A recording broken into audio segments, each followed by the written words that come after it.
સ્વામિનારાયણ હરે તારીખ આજે 13 ડિસેમ્બર 2025 રોજના અનુક્રમમાં આપણે આ શ્રી રામાનુજાચાર્યકૃત વ્યાસસૂત્રનું શ્રી ભાષ્ય જે છે તે જોઈ રહ્યા છે.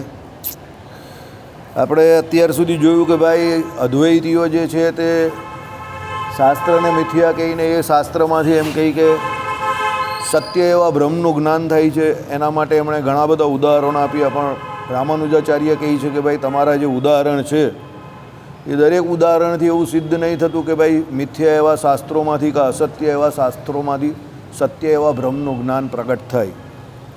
વાસ્તવિકતામાં આપણે જોઈએ જ છે, જુઠ્ઠામાંથી કોઈ દિવસ સાચું નહીં થતું, ખોટામાંથી કોઈ દિવસ ખરું ન થાય. જે જેવું છે તેવું જ છે. તુષ્ટાંડુલ ન્યાય તમે કહો કે ભાઈ તેલવાળો એક એ છે કે જે વસ્તુમાં તેલ છે એમાંથી જ તેલ નીકળે. મગફળીમાં તેલ છે તો તમે એને પી લો તો તેલ નીકળે, સમજો. પણ રૂ જે છે, કપાસ જે રૂ જે છે, રૂ આપણું સાદું રૂ, સાદા રૂની અંદર તેલ નથી, બરાબર? એટલે રૂમાંથી તેલ નહીં નીકળે. પથ્થર છે તેમાં તેલ નહીં નીકળે, પથ્થરને ઘસો તો એમાંથી તેલ ના નીકળે. એટલે જેમાં તેલ છે એમાંથી જ તેલ નીકળે. એટલે ન્યાય એવો છે કે ભાઈ જે પદાર્થને વિશે અંદર જે ગુણ કે લક્ષણ રહેલા છે તે એની ઉપર તમે પ્રોસેસ કરો તો એમાંથી એ નીકળે, ના હોય તો ના નીકળે.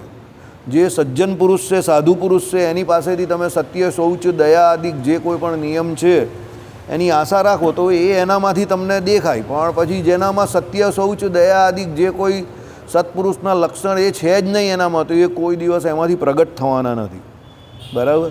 એટલે કહેવાનો મતલબ અહીંયા એવો છે કે જે વ્યક્તિમાં કે જેનામાં જે કંઈ લક્ષણ કે ગુણ છે તે જ એનામાંથી પ્રગટ થશે કે એ જ એનામાં દેખાશે. કદાચ કોઈ ટેમ્પરરી તમને છેતરવા માટે પાખંડથી કે એનાથી કોઈ લક્ષણ કે ગુણ એનામાં નથી તો પણ બતાવવા જશે ને, લાંબો સમય એ ન દેખાશે. એ અમુક સમય પૂરતા મર્યાદિત સમય માટે દેખાશે, પછી એ પાછા ગાયબ થઈ જશે, કારણ કે એ એની ઓરિજિનાલિટી નથી, સમજો. એ જે વસ્તુ જેનામાં જે છે એ જ નીકળશે. એટલે અહીંયા રામાનુજાચાર્ય શું કહે છે કે અસત્ય એવા શાસ્ત્રો તમે જો કહેતા હો તો એમાંથી સત્ય એવા બ્રહ્મનું જ્ઞાન પ્રગટ થાય જ નહીં. જેમાંથી થાય એનામાં એ હોવું જોઈએ, સમજો. એટલે કહેવાનું તાત્પર્ય અહીંયા રામાનુજાચાર્યનું સીધું સટ છે કે સત્ય એટલે સાચા માણસ પાસે તમે સત્યની અપેક્ષા રાખી શકો. ખોટા માણસ પાસે તમે સત્યની અપેક્ષા રાખો છો તે તમારી ભૂલ છે, બરાબર? ચાલો, તમે કહેશો કે શાસ્ત્રનું અસત્યત્વ કાંઈ ગગન કુસુમના જેવું નથી, કારણ કે અદ્વૈત જ્ઞાન થતાં પહેલાં એ સત એટલે સત્ય છે એમ જ જણાય છે. અર્થાત એને વ્યવહારિકી સત્તા તો છે જ. આમ શાંકર વેદાંતી એક પગલું પાછો હઠીને જવાબ દે તો શું કરવું, આ વાંધાનું સમાધાન કરે છે. એટલે શું કહે છે કે ભાઈ શાસ્ત્રનું અસત્યત્વ, એટલે અમે જે શાસ્ત્રને અસત્ય કહીએ છીએ કે મિથ્યા કહીએ છીએ એ કંઈ ગગન પુષ્પના જેવું નથી. ગગન પુષ્પની વાત આપણે આગળ કરી હતી કે ભાઈ આકાશમાં થયેલું પુષ્પ એમ. તો આકાશમાં કોઈ પુષ્પ જેવું થાય એવું નથી. આકાશમાં આધાર કા છે કે પુષ્પ થાય. પુષ્પને થવા માટે કોઈ જમીન આદિકનો કે કોઈ વેલા આદિકનો કે કશાનો આધાર તો જોઈએ ને. તો ભાઈ એવું ગગન પુષ્પ જેવું નથી કે ભાઈ તમે કહો કે ગગન પુષ્પ થયું તો ગગન પુષ્પ જેવું કંઈ થતું નથી. એ તો અલંકારિત ભાષા છે કે કોઈના વખાણ કરવા હોય તો તમે કહે કે ભાઈ ગગન પુષ્પ જેવી, એમ કહે કે એની શું છે, બહુ મોટી આભા છે કે પ્રભા છે. હવે ગગન પુષ્પ જેવી કોઈ વસ્તુ હકીકતમાં હોતી નથી, સમજો. એ તો અલંકારિત ભાષા છે. એટલે અહીંયા શું કહ્યું કે ભાઈ તમે એમ કહો છો, અદ્વૈતીઓ એવું કહે છે કે શાસ્ત્રનું અસત્યત્વ કાંઈ ગગન પુષ્પના જેવું નથી, કારણ કે અદ્વૈત જ્ઞાન થતાં પહેલાં એ છે કે સત એટલે સત્ય છે એમ જ જણાય છે, સમજો. એટલે અદ્વૈતનું જ્યારે પણ જ્ઞાન થાય ત્યારે એ સત્યમ જ્ઞાનમ અનંતમ બ્રહ્મ જે એ લોકો કહે છે, તો એ લોકોનો દાવો એવો છે કે જ્યારે પણ તમને દરેક જગ્યા પર બ્રહ્મ જે છે એનું જ્ઞાન થાય, બરાબર, ત્યારે તમને એ સત છે એનું જ્ઞાન થઈ જ જાય છે. આવું કોનું કહેવું છે? અદ્વૈતીઓનું કહેવું છે, સમજો. આ એમની દલીલ છે કે ભાઈ જ્યારે પણ તમને અદ્વૈતનું જ્ઞાન થાય ત્યારે એ તમને સત છે એવું જ્ઞાન થઈ જ જાય છે, બરાબર. તત્વજ્ઞાન ઉત્પન્ન થાય ત્યારે જે અસત્ય બને છે અને તે વારે પછી શાસ્ત્ર સકલ ભેદ રહિત કેવલ ચૈતન્યમય બ્રહ્મના જ્ઞાનનું સાધન રહેતું નથી. શું કહે છે? તત્વજ્ઞાન ઉત્પન્ન થાય છે ત્યારે જે અસત્ય બને છે અને તે વારે પછી શાસ્ત્ર શકલ ભેદ રહિત કેવલ ચૈતન્યમયના બ્રહ્મના જ્ઞાનનું સાધન રહેતું નથી. જ્યારે એ સાધનરૂપ છે ત્યારે શાસ્ત્ર છે એમ બુદ્ધિ રહ્યા જ કરે છે, પણ આ ખુલાસો પણ નહીં ચાલે. સાંભળો, એટલે વ્યવહાર અવસ્થામાં બ્રહ્મજ્ઞાન થતાં પહેલાં સમજવા જેવું છે. આ તત્વજ્ઞાન ઉત્પન્ન થાય છે ત્યારે જ એ અસત્ય બને છે, અને તે વારે પછી શાસ્ત્ર સકલ ભેદ રહિત કેવલ ચૈતન્યમય બ્રહ્મના જ્ઞાનનું સાધન રહેતું નથી. સમજો, એટલે કહેવાનો મતલબ કેવું શું છે અહીંયા, કે જ્યારે તમને શાસ્ત્રમાંથી એ તત્વજ્ઞાન ઉત્પન્ન થયું, એટલે તમે શાસ્ત્રમાંથી અદ્વૈતનું જ્ઞાન જે છે એ તમને થયું, તો જ્યારે એમ કહી કે એ જ્ઞાન થયું ત્યારે શું છે, સકલ ભેદ રહિત કેવલ ચૈતન્યમય બ્રહ્મના જ્ઞાનનું પછી એ સાધન નહીં રહેતું. કારણ કે તમને જેવું એ જ્ઞાન થયું, તો જ્ઞાન તો અંદરથી થાય છે, તો જેવું તમને એ જ્ઞાન થાય છે કે ભાઈ આ સબર બ્રહ્મ સર્વ ખલ્વિદમ બ્રહ્મ, જે કંઈ છે તે બધું બ્રહ્મ જ છે, ભેદ જે છે તે વાસ્તવિક નથી, એ તો મિથ્યા જ છે, એવું જ્યારે તમને જ્ઞાન થયું, ભલે શાસ્ત્રમાંથી થયું, તો ત્યારે એ જ્ઞાન તમને અંદર થાય છે. એટલે શાસ્ત્ર જે છે તે જ્ઞાનનું સાધન રહેતું નથી. આ દલીલ કોણ કરે છે? અદ્વૈતીઓ કહે છે. જો ધીરે ધીરે એ લોકો આમ કરીને ટ્વિસ્ટ થાય છે. સમજો, પહેલાં શું કહેતા હતા? સર્વ ખલ્વિદમ બ્રહ્મ, બધે બ્રહ્મ જ છે, એટલે શાસ્ત્ર પણ મિથ્યા છે, કે શાસ્ત્ર પણ દોષજન્ય હોઈ શકે, કારણ કે માયાથી, એ પણ કલ્પિત એવી માયાથી કેવા છે, ભ્રમ ઉપજાવે એવા છે કે દોષજન્ય છે. બરાબર. પણ હવે એ લોકોએ પલટી મારી કે એ શાસ્ત્રમાંથી જ તમને તત્વજ્ઞાન થયું, પણ જ્યારે એ તત્વજ્ઞાન થયું કે ભાઈ બધું આ જે છે તે ભેદ જે છે એ સકલ ભેદે રહિત બ્રહ્મ જે છે તે જ બધે અત્ર તત્ર સર્વત્ર વ્યાપક છે, અને એ સત્ય છે, એવું જેવું તમને અંદરથી જ્ઞાન થાય છે, તે જગ્યા પર તાત્કાલિક જ તમને એ શાસ્ત્રમાંથી તમને એ જ્ઞાન થયું છે એ વાત તમને રહેતી નથી. એટલે એ સાધન રૂપે પછી શાસ્ત્ર નહીં રહેતા, કારણ કે તમને જ્ઞાન અંદરથી થયું, ભલે એ તત્વજ્ઞાન તમને થયું. બરાબર. એટલે શું કહે છે? તત્વજ્ઞાન ઉત્પન્ન થાય છે ત્યારે જ એ અસત્ય બને છે, અને તે વારે પછી શાસ્ત્ર સકલ ભેદ રહિત કેવલ ચૈતન્યમય બ્રહ્મના જ્ઞાનનું સાધન રહેતું નથી. જ્યારે એ સાધનરૂપ છે ત્યારે એ શાસ્ત્ર છે એમ બુદ્ધિ રહ્યા જ કરે છે. એટલે જ્યારે એ સાધનરૂપ છે, એટલે જ્યારે એમાંથી તમને જ્ઞાન મળે છે, સાધન એટલે શું છે કે શાસ્ત્ર દ્વારા તમને ખબર પડી એવી કે ભાઈ સકલ સર્વ ખલ્વિદમ બ્રહ્મ, એટલે બધે બ્રહ્મ જ સર્વવ્યાપક છે, અને બ્રહ્મ સિવાય બીજું કંઈ છે નહીં. તો બ્રહ્મ સિવાય બીજો કોઈ ધર્મી નથી, કે બ્રહ્મ સિવાય બીજું કંઈ છે જ નહીં, એવું તમને શાસ્ત્રમાંથી જ્યારે ખબર પડી, ત્યારે એમ કહી કે શું છે, શાસ્ત્ર છે એમ બુદ્ધિ જ રહ્યા કરે છે, પણ આ ખુલાસો પણ નહીં ચાલે. જો શાસ્ત્ર છે નહીં, તો પછી શાસ્ત્ર છે એ બુદ્ધિ મિથ્યા ખોટી છે. તમે એમ કહો કે વ્યવહાર અવસ્થામાં, એટલે બ્રહ્મ જ્ઞાન થતાં પહેલાંની વાત છે આ. બરાબર. એટલે શું કહ્યું કે ભાઈ બ્રહ્મ જ્ઞાન થતાં પહેલાં ત્યારે એ શાસ્ત્ર છે એમ બુદ્ધિ જ રહ્યા કરે છે, પણ આ ખુલાસો પણ ચાલે એવો નથી. એટલે કહેવાનો મતલબ શું છે? જ્યારે તમને એ સાધનરૂપ લાગે છે, કે જ્યારે તમે એમાંથી જ્ઞાન ગ્રહણ કરો છો, ત્યારે તમને શું છે કે એ શાસ્ત્ર છે એમ બુદ્ધિ રહ્યા કરે છે. પણ જ્યારે તમને એ પોતાને અંદર જ્ઞાન થઈ ગયું અને શાસ્ત્રની બુદ્ધિ શાસ્ત્રમાંથી મટી ગઈ, એટલે પછી તમે એમ કહી કે એ જ્ઞાન જે છે સકલ ભેદે રહિત, એ તમને જ્ઞાન થઈ ગયું, એટલે શાસ્ત્ર જે છે તે અસત્ય થઈ ગયા તમારા માટે. એટલે કહેવાનો મતલબ શું છે અહીંયા સમજો અદ્વૈતીઓનો, કે શાસ્ત્રોમાંથી જ્યારે તમને એવી ખબર પડી કે સર્વ ખલ્વિદમ બ્રહ્મ એમ કરીને જે કોઈ પણ અભેદ શ્રુતિઓમાંથી તમે અભેદનું ગ્રહણ કર્યું, તે સમયે જ ફક્ત એ શાસ્ત્ર તમારા માટે સાધનરૂપ હતા.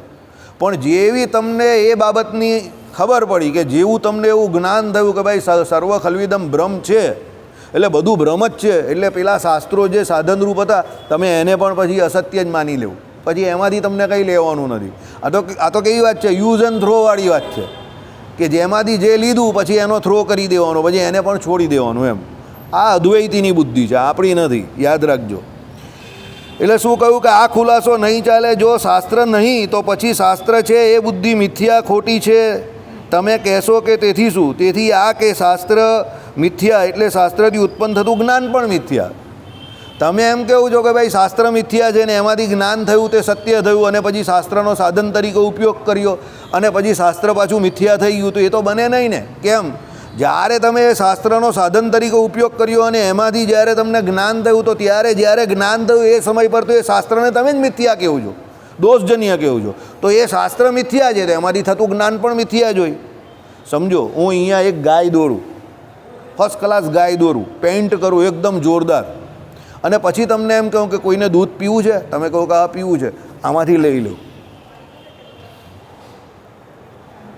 તમે કહે કે આનું કંઈ ચસકી ગયું લાગે છે, આ ગાય થોડી દૂધ દેવાની છે. એટલે હું તમને પૂછું, બોલો ભાઈ, ગાય દૂધ આપે? તમે કહો કે હા ગાય દૂધ આપે, લઈ લેવો આમાંથી. તમે કહો ભાઈ આ ચિત્રામણની ગાય છે, આમાંથી થોડું દૂધ નીકળે. કેમ? આ ગાય જે છે તે તો ચિત્રામણની છે, એ કંઈ સત્ય ગાય થોડી છે, તેમાંથી દૂધ થોડું નીકળવાનું, સમજો. એટલે તમે કહે કે આ વાસુદેવભાઈનું ખસકી ગયું લાગે છે, આને કંઈ બુદ્ધિ નથી, આમાંથી થોડું દૂધ નીકળે. આ વાત અહીંયા અદ્વૈતીઓ કરે છે, સમજો. કે ભાઈ શાસ્ત્રો જે છે તેને અમે કલ્પિત એવી માયાથી મિથ્યા કે અસત્ય માનીએ છીએ, પણ એમાંથી સત્ય એવા બ્રહ્મનું જ્ઞાન થાય છે. તો રામાનુજાચાર્ય કંઈ ગાંડા જેવી વાત કરો, અક્કલ વગરની વાત કરો, જેને તમે મિથ્યા માનો છો, ભાઈ બંધ કરી દે, લોકોને ઠંડી બહુ લાગે છે. ના ના,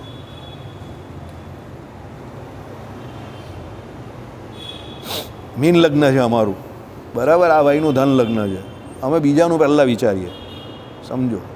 ચાલો, એટલે શું કહ્યું કે ભાઈ એ બુદ્ધિ જ ખોટી છે તમારી. શું કે મિથ્યા એવા શાસ્ત્રમાંથી સત એવા બ્રહ્મનું જ્ઞાન થાય અને પછી તમે એને થ્રો કરી નાખો, બરાબર. કારણ કે મિથ્યા વસ્તુમાંથી કોઈ દિવસ સત્ય થાય જ નહીં. ચિત્રામણની ગાય હું દોડું તમને અહીંયા, તો એ ચિત્રામણની ગાયમાંથી દૂધ થવાનું જ નહીં. ઓરિજિનલ ગાય હોય અને વ્યવસ્થિત અવસ્થામાં હોય ને પછી હું તમને એમ કહું કે ભાઈ આ ગાયમાંથી દૂધ દોઈ લેવું ને કોઈને દોતા આવડતું હોય તો એ દોઈ લે, તો પોસિબલ છે. કારણ કે ગાય સત્ય છે. પેલી મરીચિકા જેવું, ઝાંઝવાના જળ જેવું, કે ભાઈ પેલો આગળ રોડ છે અને એ રોડ તમને ગરમીમાં દૂરથી તમે જોયા કરો છો અને તમને એમ કે પાણી છે પાણી છે પાણી છે, પણ એ પાણી તમને પ્રાપ્ત થવાનું જ નથી, કારણ કે એ તમારો ભ્રમ છે કે ત્યાં પાણી છે. તો જે જગ્યા પર પાણી નથી અને તમને દૂરથી પાણીનો ભાસ થાય છે કે તમને પાણી દેખાય છે, તો ત્યાં પાણી નથી હોતું, તો એ તમે હજારો કિલોમીટર ત્યાં ગાડી ચલાવી નાખો ને, પાણી મળવાનું નથી, સમજો. કેમ નથી મળવાનું? કારણ કે ત્યાં પાણી હતું જ નહીં, તો મળે કાથી? એટલે રામાનુજાચાર્ય શું કહે છે કે જો શાસ્ત્રોને તમે સત્ય માનો અને એમાં તમે સર્વ ખલ્વિદમ બ્રહ્મ કે ને નાનાસ્તિ કિંચન એવી જે કોઈ પણ અભેદ શ્રુતિઓ જે છે એ અમને બતાવો અને તમે એમ કહો કે સત્ય એવા શાસ્ત્રોમાંથી સત્ય એવું બ્રહ્મનું સકલ ભેદે રહિતનું જ્ઞાન થયું, ઓકે, તો માનવામાં આવે. પણ તમે પોતે શાસ્ત્રોને દોષજન્ય કહો છો, તો એ શાસ્ત્રો જે છે તે તમારી જ કલ્પિત એવી બ્રહ્મની જ કલ્પિત એવી માયા દ્વારા એ દોષજન્ય થઈ ગયા, એ મિથ્યા થઈ ગયા એવું તમે જ કહો છો. તો મિથ્યા એવા શાસ્ત્રોમાંથી સત્ય એવા બ્રહ્મનું જ્ઞાન કેવી રીતે થાય? બરાબર બોચીમાંથી પકડા છે રામાનુજાચાર્ય, બરાબર. સાહેબ આવીએ પહેલાં જે આપણે ઉદાહરણ આપતા તે પ્રમાણે કે ભાઈ મગફળીની અંદર દાણા જે તમે કહો છો સિંગ દાણા, એની અંદર તેલ રહ્યું છે, એટલે તમે એને ગાણીમાં પી લો કે મશીનમાં પી લો તો એમાંથી તેલ નીકળે. પણ પથ્થરની અંદર તેલ રહ્યું જ નથી, તો તમે પથ્થરને ગમે એટલો ઘસો, એમાંથી થોડું તેલ નીકળવાનું છે.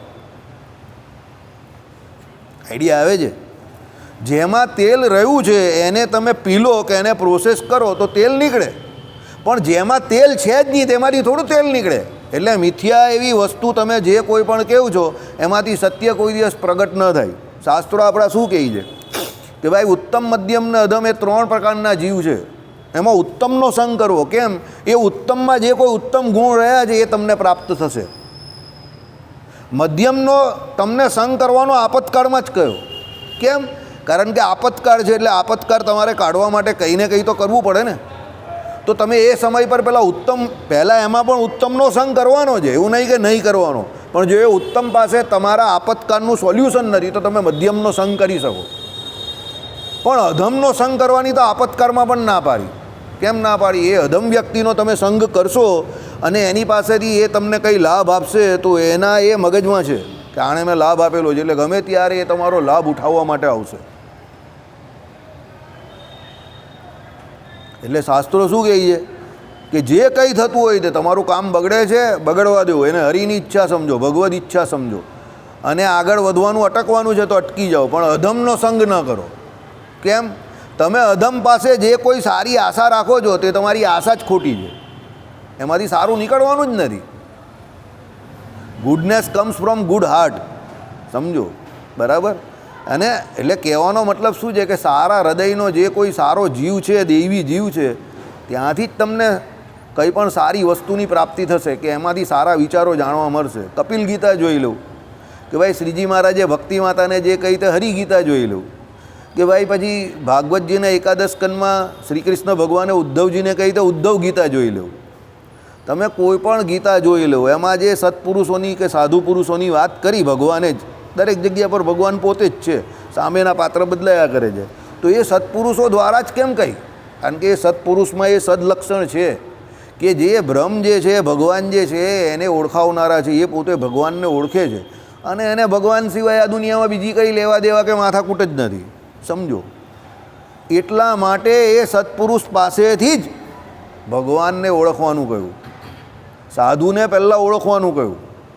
કેમ કહ્યું? શ્રીજી મહારાજે પણ કહ્યું કે આ પ્રમાણે જે કંઈ 75 લક્ષણે યુક્ત જે કોઈ સાધુ હોય એની પાસે જવું અને એની પાસેથી જ તમારે ભગવાન સંબંધી કે આત્મા સંબંધી જ્ઞાન જે છે તે મેળવવું.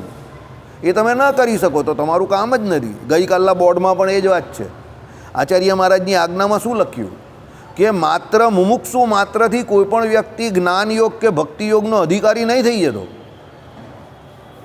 સમજો, તમે કોઈને મુમુક્ષુતા જોઈએ એનામાં કે ભાઈ એનામાં મુમુક્ષુતા છે એટલે દીક્ષા લેવા આવી ગયો, તમે એને દીક્ષા આપી દીધી, પછી તમે એને કહો કે ચાલ તો ભાઈ તું ભૂમિકા વાંચવામાં જીવ ઈશ્વર માયા ભ્રમ અને પરબ્રહ્મ આ 5 ભેદ છે તે તારે મોઢે કરી નાખવાના છે અઠવાડિયાની અંદર ને અઠવાડિયા પછી જે આ સભા ચાલે છે રામપુરામાં એમાં તારે 5 ભેદ ભણાવવાના છે. પેલો બિચારો વિચાર કરે કે આ પહેલી જ બોલે કે અઘરો બોલ આવી ગયો એકદમ, મારે કા ભણાવવાના છે? એની કેપેસિટી જોવી પડે ને કે હકીકતમાં જ્ઞાન યોગનો અધિકારી છે કે નહીં. પછી તમે એને દીક્ષા આપો ને તરત જ કહું કાલથી 100 માળા કરતો થઈ જજે, રામપુરા મંદિરે જજે, બરાબર, ભગવાનની સામે 100 માળા કરજે, બરાબર છે, ભગવાનનું દર્શન કરજે અને રોજ રાત્રે મને ફોન કરીને ભગવાને ઠાકોરજીએ જે વાઘા ધરાવેલા તે તારે મને મોઢે કહેવાના. પેલો બિચારો કહે કે હું કાં અહીંયા આવ્યો, ફસાઈ ગયો હતો. બરાબર, કેમ? એ હજુ ભક્તિયોગનો પૂરેપૂરો અધિકારી નથી થયો. સમજો, તો એ હજુ કર્મયોગનો અધિકારી છે કે ભાઈ એ ગૌશાળામાં જઈને સેવા કરી શકે છે, એ અહીંયા પોતા મારી શકે છે. બરાબર છે. નિત્ય કર્મ નૈમિતિક કર્મ જે છે તે એને તમે આપો કે ભાઈ રોજ સવારે પૂજા કરજે, મન લાગે કે ન લાગે તને મંત્ર આપું જ તે મંત્રનો જાપ કરજે, તો એ નિત્ય કર્મ નૈમિતિક કર્મ કરી શકશે, એમાં કોઈ વાંધો નથી. કારણ કે એને બધું લખીને તમે આપી દો, પ્રિન્ટેડ છે, આ પ્રમાણે કરજે. થોડી ઘણી ભૂલ થશે, ગમે તે થશે, પણ એ કરતો થઈ જશે. પણ એ કર્મયોગનો અધિકારી બની ગયો, પણ એનો મતલબ એવો નથી કે અત્યારે એ ભક્તિયોગ કે જ્ઞાનયોગનો અધિકારી બન્યો. સમજો, બરાબર? એ પહેલાં કર્મયોગનો અધિકારી બનશે, પછી એ કર્મયોગ કરશે, પછી એના જે અંતઃકરણમાં અંદર જે બધા લાગેલા છે, પાસ વળગેલા છે, તે એનું અંતઃકરણ નિર્મળ થશે. પછી ધીરે ધીરે ધીરે પછી અહીંયા હરિપ્રકાશ શાસ્ત્રીજીની કથામાં બેસશે, સત્સંગમાં બેસશે, એટલે આત્મા પરમાત્મા સંબંધી એને જ્ઞાન થશે. પછી એ ધીરે ધીરે ભક્તિયોગ કરતો થશે, ભજન કરતો થશે. એટલે ડાયરેક્ટ તમે કોઈને પણ એમ પ્રેરી દેવો કે ભાઈ 100 માળા ફેરવી દે, એ તો થોડોક સમય કરશે, પછી બંધ થઈ જશે. આઈડિયા આવે છે હું તમને જે કહું છું એમાં? એટલે અધિકારીત્વ જોવું પડે કે ભાઈ કોનું કેવું અધિકારીત્વ છે. બરાબર? પેલા દિલીપ કાકાને 78 વર્ષ હું એમ નહીં કહું કે શકું કે તમે રોજ સત્સંગમાં આવો, સેવા કરે છે, બરાબર છે, ઓકે. દિલીપ કાકાને હું એમ નહીં કહી દઉં કે દિલીપ કાકા અહીંયા ઊભા અડધો કલાક માળા ફેરવો. 78 વર્ષના થયા છે, બરાબર? તમે કોઈ દિવસ એને અડધો કલાક 1 કલાક માળા ફેરવતા જોયા? સમજો, યુઝ યોર બ્રેઇન. કોનું કયું અંગ છે તે ઓળખવું બહુ જરૂરી છે. જેનું જે અંગ નથી એને વિશે તમે એને પ્રેરો તો પછી એ તો રિવર્સ થાય. ઉલટી મંદિર આવતો હોય તો આવતો બી બંધ થઈ જાય કે હું સેવા કરતો તો મને હું કામ ખાલી માળા કરવા માટે પ્રેરણા કરી, મારી માળા નહીં ફરતી. એટલે એ સેવા કરે છે તો એને સેવા કરવા દો. પછી જેમ જેમ જેમ જેમ એ સેવા કરતા જશે, સત્સંગ થતો જશે, આત્મા પરમાત્મા સંબંધી જ્ઞાન જે છે તે ઉતરતું જશે, અંતઃકરણ નિર્મળ થશે. પછી એને ઈચ્છા થશે કે મારે હવે શાસ્ત્ર જાણવા છે, આધ્યાત્મિક શાસ્ત્ર પણ જાણવા છે. 100મો શ્લોક મારે જાણવો છે કે શ્રી ભાષ્યમાં શું આત્મા પરમાત્મા સંબંધી જ્ઞાન શું કહ્યું છે, ગીતા ભાષ્ય પ્રમાણે આત્મા પરમાત્મા સંબંધી જ્ઞાન કેવી રીતે છે જાણવું, એને એવી ઈચ્છા થશે. એટલે પ્રબળ સત્વગુણ જેને વર્તો હોય એને જ આત્મા પરમાત્મા સંબંધી કે આધ્યાત્મિક શાસ્ત્ર વાંચવાની કે સમજવાની કે સમજાવવાની એવી ઘોર પ્રબળ ઈચ્છા થાય. સમજો, તો પછી એના માટે દરેક વ્યક્તિ અધિકારી નથી. પછી પેલો કહે કે તમારી સભામાં તો 10-12 માણસ જ આવે છે. અરે પણ અધિકારી બી જોઈએ ને. હરિપ્રકાશ શાસ્ત્રી આટલી સરસ કથા કરે છે, હું પરમ દિવસે 15 માણસ પણ નહીં હતા. સમજો, એકદમ સરસ કથા કરે છે. કેમ? સુરત શહેર છે, 5:45 5:30 એ કથા ચાલુ કરી દેતા હશે. હવે ત્યારે કોણ માણસ નવરો હોય અહીંયા? બરાબર. આ વેપારીકરણવાળું શહેર છે તો અહીંયા કોણ આવે? સમજો. 6:15 અહીંયા આરતી થઈ જાય, 6:15 અહીંયા ખાલી જય સ્વામિનારાયણ, કંઈ બોલવું નથી. બરાબર. એટલે બધાને પોતપોતાના હિસાબે મર્યાદા લાગે છે ને. એટલે અધિકારીત્વ નક્કી કરવું પડે તમારે. અને આ કામ લીડરનું છે. લીડરનું સૌથી મોટું કામ શું છે? તો મેનેજમેન્ટ. કયો માણસ કયું કામ કરી શકે છે એની પાસે એ કામ કરાવીને છૂટા થઈ જવું. પછી તમે એની પાસે બધી જ આશા રાખો તો બધા થોડો ઓલરાઉન્ડર હોય. સમજો, બધા ઓલરાઉન્ડર નહીં હોય. બધા કામ દરેક વ્યક્તિ ન કરી શકે. બરાબર. ચાલો, એટલે અહીંયા રામાનુજાચાર્ય એ જ કહે છે, શાસ્ત્રોમાંથી સત્ય, શાસ્ત્રમાંથી સત્ય જ્ઞાન થાય, અસત્ય શાસ્ત્રમાંથી સત્યનું જ્ઞાન થવાનું નથી. એટલે એ દલીલ તમારી કેવી છે? રોંગ છે, ખોટી છે. તમે કહેશો કે તેથી શું? તો તેથી આ કે શાસ્ત્ર મિથ્યા એટલે શાસ્ત્રથી ઉત્પન્ન થતું જ્ઞાન મિથ્યા, અને જ્ઞાન મિથ્યા એટલે જ્ઞાનનો વિષય ભ્રમ તે પણ મિથ્યા. તમે જ્ઞાનને મિથ્યા કહ્યું એટલે જ્ઞાનનો વિષય જે અમે કયો છે ભ્રમ તે પણ મિથ્યા થઈ જાય. કારણ કે અમે તો વિષયને માનીએ છીએ, જ્ઞાનનો વિષય હોય જ. જ્ઞાન કોઈ અધરપધર હોય જ નહીં. તમે એમ કહો કે ભાઈ તમારા શાસ્ત્રોમાંથી વિષય કોણ છે? તો બ્રહ્મ છે. બરાબર છે. તો એ બ્રહ્મ વિષય જે છે તે તમારું શાસ્ત્ર મિથ્યા, તો બ્રહ્મ પણ મિથ્યા, તો બ્રહ્મનું જ્ઞાન પણ મિથ્યા, બધું જ મિથ્યા થઈ ગયું. તો બધું મિથ્યા હોય તો એમાંથી તો પછી મુક્તિ કે કલ્યાણ થવાનું નથી ને. સમજો. તમે દાખલા તરીકે હું તમને એમ કહું કે આ બહાર જે છે ને હવા આવે છે ઠંડી મસ્ત, તમારી જીવા બહાર કાઢો અને હવાને આમામ આમામ કરીને તમે ચાટો. તમે 100 દિવસ એવી રીતે ચાટશો ને તો તમને એ હવામાંથી કંઈક ને કંઈક ટેસ્ટ આવશે. મંડી પડો તમે ચાટવા માટે. હવે 100 વર્ષ સુધી ચાટો તો પણ એમાંથી કોઈ સ્વાદ આવે નહીં, કારણ કે એમાં સ્વાદ નથી રહ્યો, એ ટેસ્ટલેસ છે. અહીંયા એક ભગત બેસતા હતા 1998-99ની વાત, સવારે રોજ બેસતા હતા. જો હું અહીંયા કોઈ એક્ઝામ્પલ આપું ને તો એ કોઈની ટીકા માટે નથી હોતા, પણ આપણે સમજવા માટે હોય છે. હવે આમાં વચનામૃત વાંચે. હું પહેલાં સવારે મંદિર આવતો હતો, બિફોર ગોઈંગ ટુ શું કહેવાય સર્વિસ, હું અહીંયા સવારે રોજ મંદિર આવીને દર્શન કરીને જતો હતો. એટલે હું ઉતાવળમાં હોઉં એટલે હું આમ દર્શન કરું ને જોઉં ને એ ભાઈ ત્યાં બેઠેલો હોય ને આમાં હું વાંચું. એક દિવસ મારી નજર ગઈ, કંઈ બોલ્યો નહીં. બીજે દિવસે પછી એક રવિવારે હું આવ્યો, બેઠો. પછી મેં એમને કહું તમે ભગત આમાં કેમ વાંચો છો? એટલે હું ચૂપ થઈને બેસી ગયો. પછી પૂરું થયું, હું આમથી ત્યાંથી આવ્યો, પછી મને બોલાયો. એમ કે મને મારા ગુરુએ એવું કહ્યું છે કે હું આવી રીતે 100 વખત વચનામૃત વાંચીશ ને તો અંદરથી જ્ઞાન પ્રગટ થશે. મનસુખ ચાચા આગળ આવી જાઓ. શું કહ્યું એમણે? 100 વખત આવી રીતે હું વાંચીશ તો અંદરથી જ્ઞાન પ્રગટ થશે. હવે 1995-96ની વાત, એટલે હું તો બહુ નાનો, મારા બાપુજી જેટલી એમની ઉંમર, એટલે હું કંઈ દલીલ નહીં કરી શક્યો. પણ મને એટલી ખબર હતી કે એવી રીતે 100 વખત વાંચવાથી પણ જ્ઞાન પ્રગટ થવાનું નથી. જ્ઞાન તો પ્રગટ થયું કે નહીં થયું, પણ એ ભાઈ અહીંયાથી અપ્રકટ થઈ ગયા.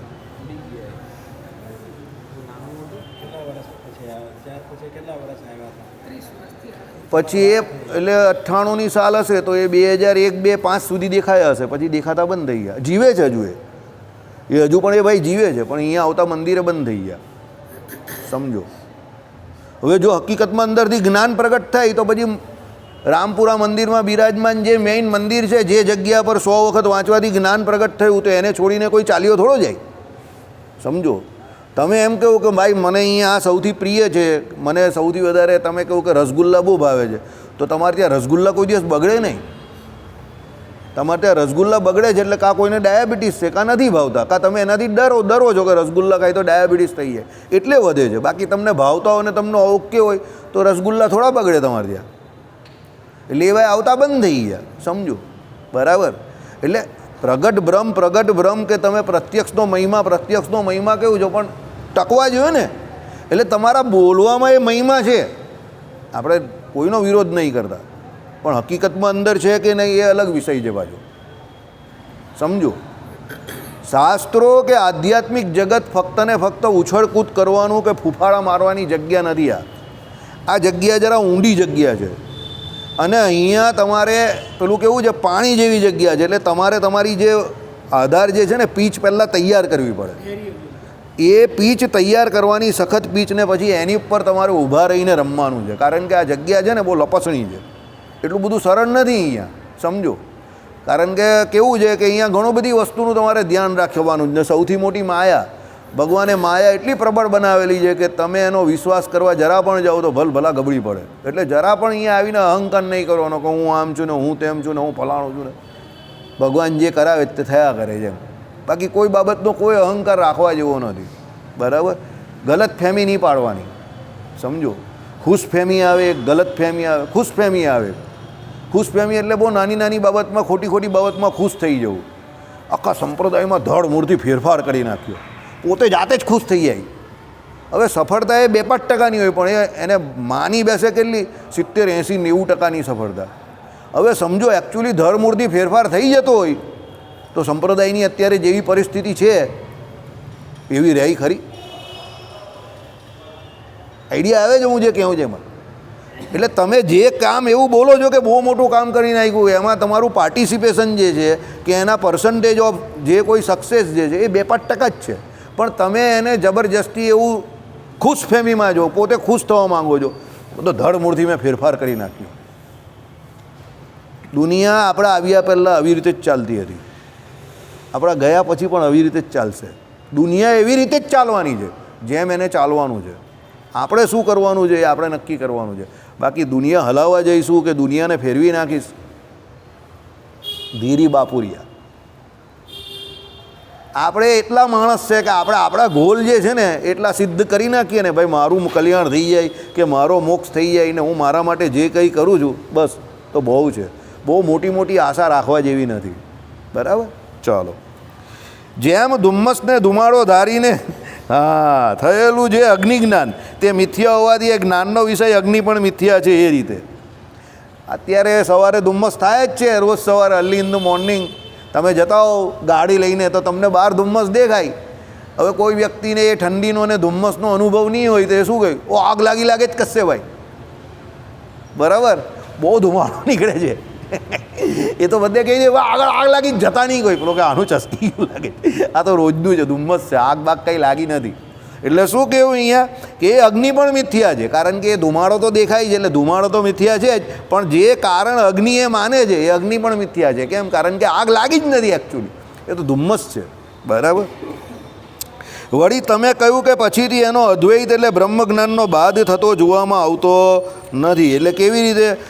અદ્વૈત જ્ઞાન સૌથી પર એટલે છેલ્લું છે, એટલે પ્રત્યક્ષ શાસ્ત્ર વગેરે ભેદ ઉપરથી રચાયેલા પ્રમાણોને એનો બાદ કરવાનો અવકાશ નથી. બરાબર. છેલ્લે દરેક વ્યક્તિ પોતપોતાના કટ્ટરવાદ પર જ જાય છે. એટલે હું તમને એ કહું છું કે ગમે તે કરો પણ કટ્ટરવાદી નહીં બનતા. જો અદ્વૈતીઓ છેલ્લે કટ્ટરવાદ પર ગયા ને કે એક વખત તમને એવું જ્ઞાન થઈ ગયું કે ભાઈ સકળ ભેદે રહિત એવું બ્રહ્મ જે છે તે બ્રહ્મ જ એવું છે કે ભાઈ જે સર્વત્ર અત્ર તત્ર સર્વત્ર વ્યાપક છે અને હું પણ એ બ્રહ્મ જ છું, ત્યાર પછી એનો બાદ કોઈ પણ બીજા ભેદ કરી શકતા, પ્રમાણો કરી શકતા નથી. બરાબર. પ્રમાણ કેટલા છે બોલો ભાઈ? પ્રમાણ કેટલા છે એ તો બોલો. બોલો જીગરભાઈ, પ્રમાણ કેટલા? હા હજુ એક બાકી રહી ગયું. શાંતિથી બોલ તો યાદ આવી જશે. તું કંઈક અનુમાન કરે એવું કે આપણે 11 શું બનાવવું આ વખતે? ગયા વખતે આપણે શું બનાવેલું? ગયા વખતે આપણે 11 શું બનાવેલું? ને આ વર્ષે અનુમાન કર કે આપણે આ વખતે શું બનાવી શકીએ.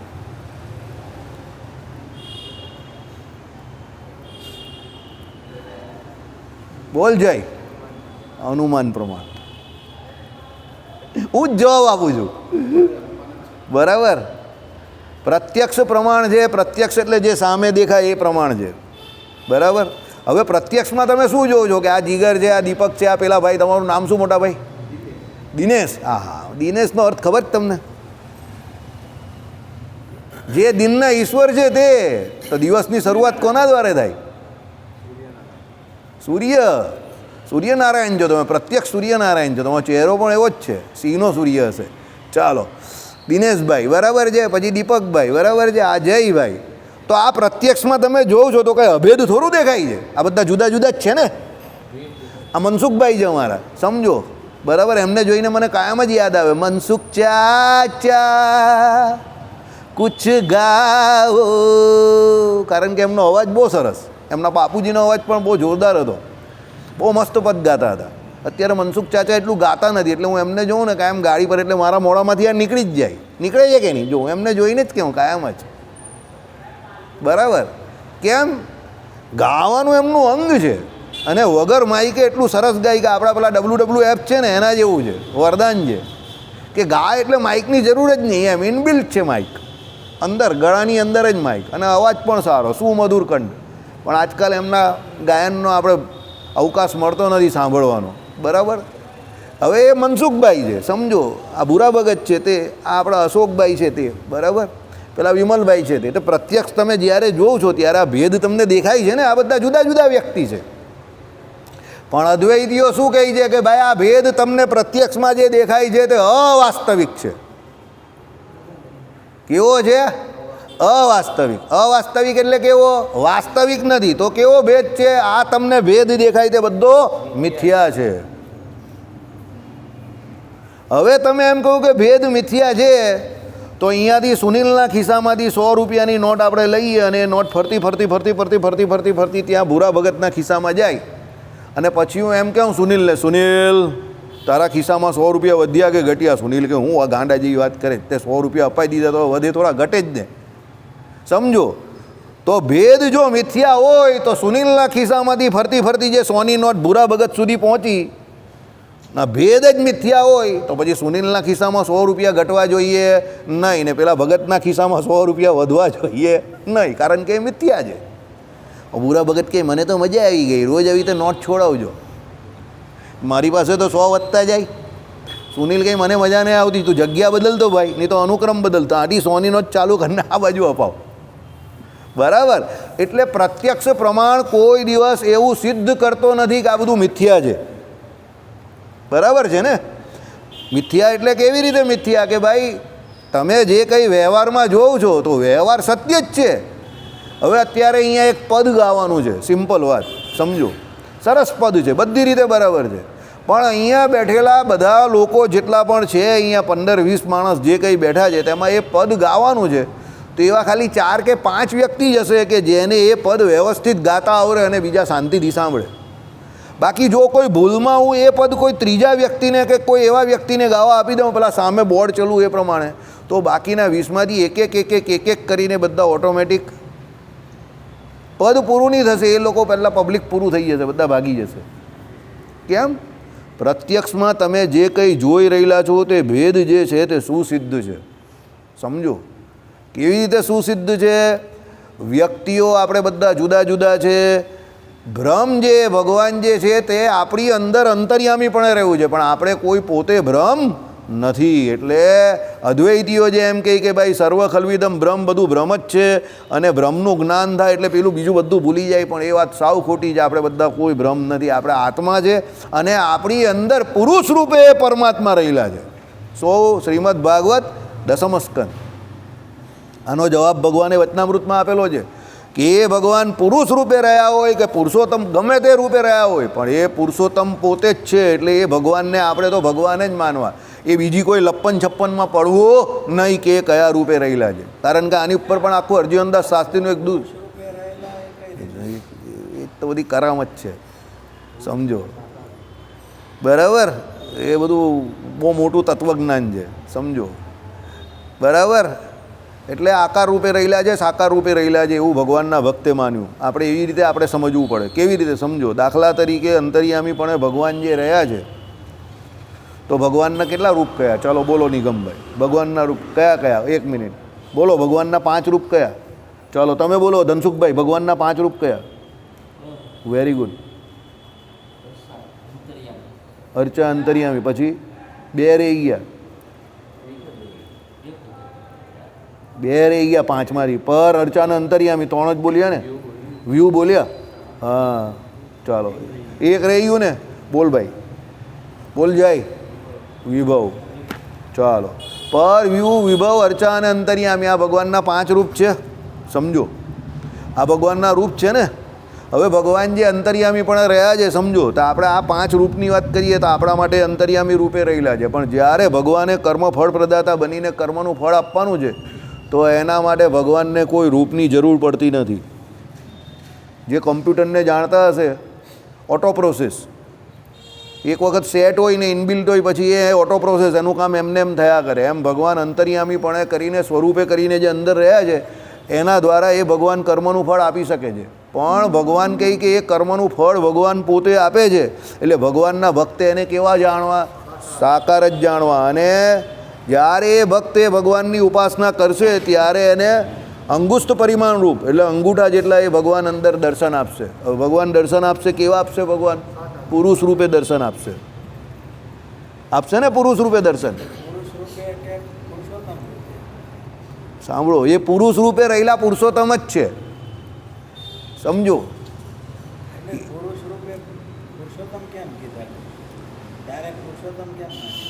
રૂપ અંદર નરાકાર રૂપે રહેલા છે કે ભાઈ એ આકાર રૂપે રહેલા છે અંદર, સમજો.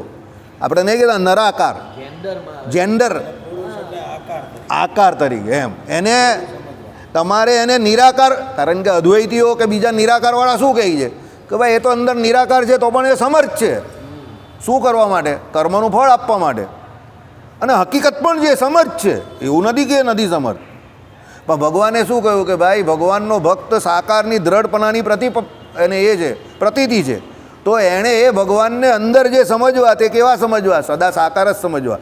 મુક્ત અવસ્થામાં પણ સાકાર, પ્રાપ્ય અને પ્રાપ્તિ બંને સાકારની જ છે. અત્યારે જે મૂર્તિ જે છે સાકારની ઉપાસના, ધ્યાન ભજન ઉપાસના સાકારની, અને મળશે તે પણ કેવા? સાકાર જ મળશે.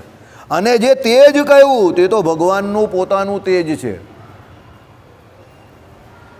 જે કંઈ પણ તેજ જે છે તે ભગવાનનું પોતાનું તેજ છે. આનું ઉદાહરણ એક વક્તા હમણાં વિશિષ્ટા દ્વૈતી છે, હમણાં બહુ સરસ આપેલું કે એક વખત નારદજી આમ કરીને એક સભામાં પધાર્યા, તો પહેલાં નારદજીનું તેજ દેખાયું. તે તેજ જોઈને બધા કહે કે ઓહો સૂર્યનારાયણ આવ્યા, સૂર્યનારાયણ આવ્યા. નારદજીનું તેજ તો હોય ને, બરાબર? તો બધાને એવું લાગ્યું સૂર્યનારાયણ આવ્યા, સૂર્યનારાયણ આવ્યા. પછી જેમ જેમ જેમ નારદજી આગળ આવતા ગયા તેમ તેમ એમ એ લોકોને ખબર પડી ના ના સૂર્યનારાયણ નથી, આ તો કોઈ બીજો વ્યક્તિ છે. કારણ કે સૂર્યનારાયણ આટલા નજીક આવ્યો તો આપણે ટકી જ નહીં શકીએ, બધા બળીને ભસ્મીભૂત થઈ જઈએ, સમજો. પછી એ એકદમ નજીક આવી ગયા પછી ઓળખા કે ભાઈ ઓહો આ તો નારદજી છે. કારણ કે ભગવાન નારાયણનું ભજન કરતા હતા અને એમની આકૃતિ જોઈને ખબર પડી કે એ નારદજી છે. બસ આ જ ફરક છે કે જે લોકો ભગવાનને નિરાકાર સમજે છે કે તેજોમય સમજે છે, એ પેલો દૂરથી જે પેલું ભ્રમ દેખાતું હોય એ પ્રમાણે એ એકલા તેજને જોઈ રહેલા છે. પણ એ તેજ નામનું દ્રવ્ય જે છે એ કોને આશરે રહેલું છે? તો તેજ દ્રવ્યને જે ધારીને રહેલા છે તે તેજસ્વી એટલે ધર્મી પોતે ત્યાં હાજર છે. તો એના દ્વારા એનો તેજ નામનો જે ધર્મ જે છે તે પ્રકાશિત થાય છે. ધર્મ જે છે તે કોઈ અધર પધર નહીં તેજ નામનો નીકળતો. લાઇટ છે તો પ્રકાશ છે.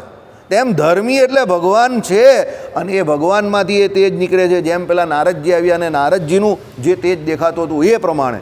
એટલે કહેવાનું તાત્પર્ય શું છે? જે તેજ જે છે કે જે બ્રહ્મ જે તમે માનો છો, જેને તમે નિરાકાર બ્રહ્મ કહો છો, એ નિરાકાર બ્રહ્મ સદાને માટે સાકાર એવા જે બ્રહ્મ કેવું કે ભગવાન કેવું કે વાસુદેવ કેવું કે નારાયણ કેવું, એનું જ તેજ છે. ફિલામેન્ટ વગર પ્રકાશ શક્ય નથી. ફિલામેન્ટ એટલે શું કહ્યું તમને સમજાવવું પડશે. ના, મારાથી છે ને એક તો પેલા વિદ્યાર્થીઓને ભણાવવાનું હોય ને ઘણી વખત એટલે આવા શબ્દ નીકળી જાય. કારણ કે આ લોકો જેવા વિદ્યાર્થી હોય ને એ લોકોને ફિલામેન્ટની એવા શબ્દ આવતા હોય ફિઝિક્સમાં, સમજો, ઇલેક્ટ્રોનિક્સમાં ને એમાં. એટલે આ શું છે? ટ્યુબલાઇટ છે તો પ્રકાશ છે, તો ભગવાન છે તો એનું તેજ છે. એટલે ભ્રમ કોઈ અધરપધર નથી. આ પ્રમાણે જેટલા નિરાકારવાદીઓ અને અદ્વૈતીઓ બ્રહ્મને જે નિરાકાર માને છે કે તેજ તેજ જ છે ખાલી, એ તેજ કોને આશરે રહ્યું છે? તો તેજસ્વી એવા ભગવાન કેવું કે જો આપણા માટે ભગવાન છે કે બ્રહ્મ છે એ બધા એકાર્થ સમાનાર્થી શબ્દો છે. એ બધા એ લોકોએ અલગ અલગ કેટેગરી આપી છે કે બ્રહ્મ અલગ, નિર્વિશેષ બ્રહ્મ અલગ, ભગવાન એટલે સગુણ સાકાર ને એ બધી એ લોકોની 3 કેટેગરી છે અદ્વૈતીઓની. આપણી તો 3 ભગવાન એક જ છે. શ્રીપતિમ શ્રીધરમ સર્વદેવેશ્વરમ ભક્તિધર્માત્મજમ વાસુદેવમ હરે માધવમ કેશવ કામ